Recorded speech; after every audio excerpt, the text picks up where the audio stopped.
everybody. Good afternoon. My name is Melanie. I'm a staff of the Indonesian Consulate General, and I'm a good friend of our late brother and friend and confidant, Ferril Nawir. We're very happy to be here with all of you. I can feel so much love, and I know how much everybody is feeling this afternoon. It's somewhat bittersweet, but I know that we're all here to celebrate Ferril's life. So thank you to the family who have led us to be a part of today's event. And without further ado, I would like to give the floor to our Consul General, the Honorable Simon Sukarno. He is here with his wife, Mrs. Effie Sukarno, and his son, Jason Sukarno. They just came from Jakarta about 2 months ago, so they're still fairly new here in Los Angeles, and I know they're happy to be here. Ferril has been like an extended family of the consulate, and so I know at least half of the consulate staff are here to celebrate with everybody. So please welcome the Honorable Simon Sukarno. Everybody. So we gathered here together, not to mourn, but to celebrate how our good friend Pak Ferril has lived among his beautiful and good friends. We, the Indonesian Consulate, recognize how he always supported, his continued support and effort to promote Indonesia here in the United States, and we are forever grateful for that. And we believe that his spirit will live on through his beautiful artwork and through his beautiful family. And we also believe that through his work, he made a difference in promoting Indonesia. So Indonesia is now more broadly known to his friends and through the whole community of the United States. And we will miss Pak Ferril very much. May he rest in peace. And to the family, may they be given the strength to this difficult time. Thank you. A few words. I wrote it down. There you go. Because if I don't write it down, I'm going to be in a puddle. So I'm writing it down.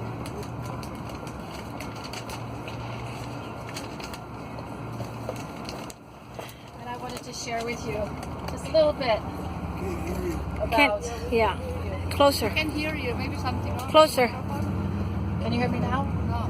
Louder. Louder. Yeah. Project, Roger. Yeah, there you go. Project. Okay. There you go. Yeah, project. When I was growing up, I was this scrawny kid sister that was always fascinated by my big brother and sister.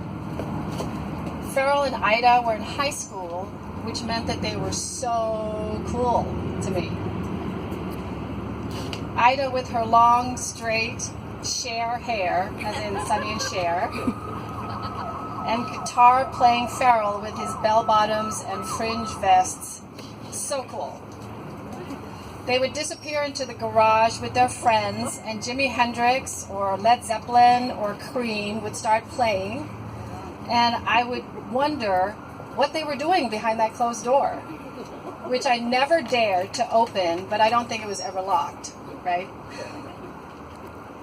Coming from Indonesia, Ferril had a harder time fitting into Western culture than Ida, but eventually he made his own tribe with Frenchie, Roger, Shoeshine, Mark, Joanne, Bobby, Danny, Rana, Susie, and a few more.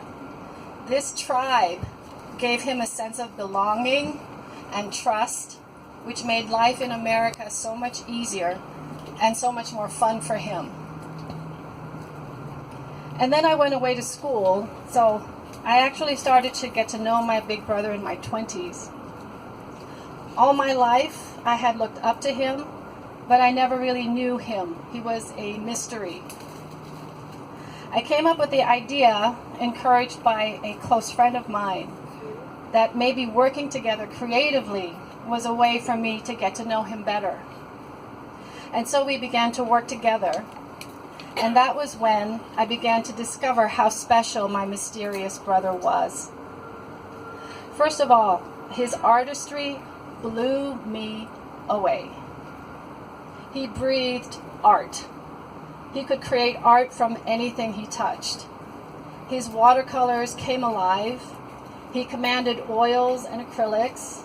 His ink studies were meticulous. But it is in his batik that his soul sang.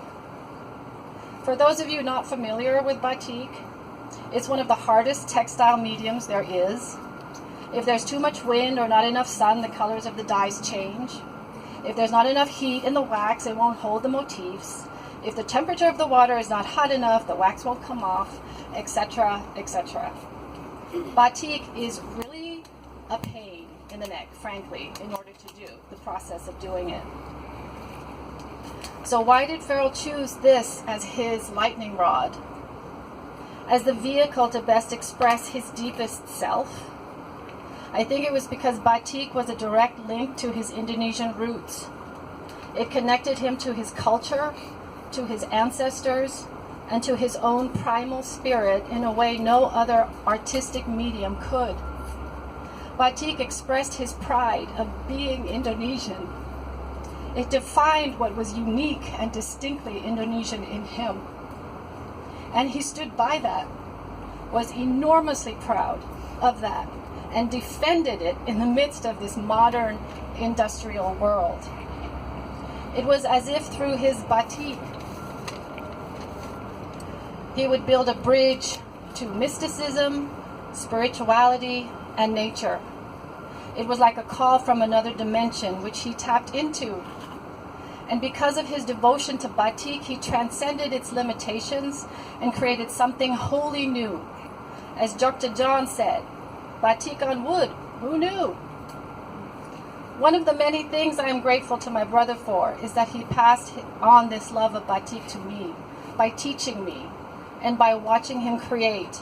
He infused this almost otherworldly respect and love for batik that has enriched my life in strange, magical ways, and also brought me closer to my Indonesian self, which he always encouraged.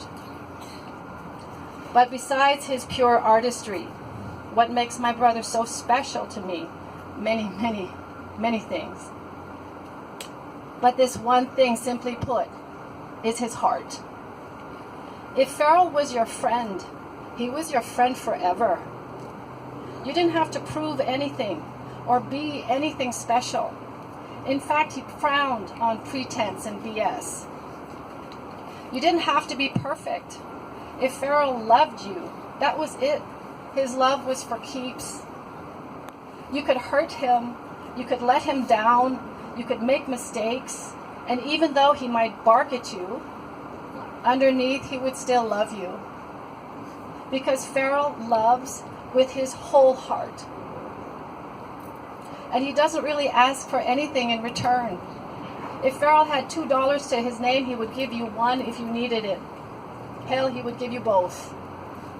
He was not a man of many words, and you often had to guess what he was feeling because of that. But when he loved you, there was no going back. There was no barter system. His love was here to stay. That is why his tribe that I spoke of earlier is still his tribe today.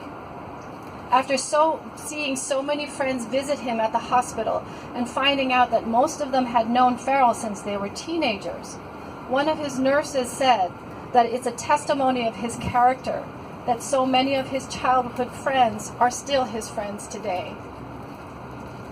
And it's so true, because that is what love is. Love, true love, never dies.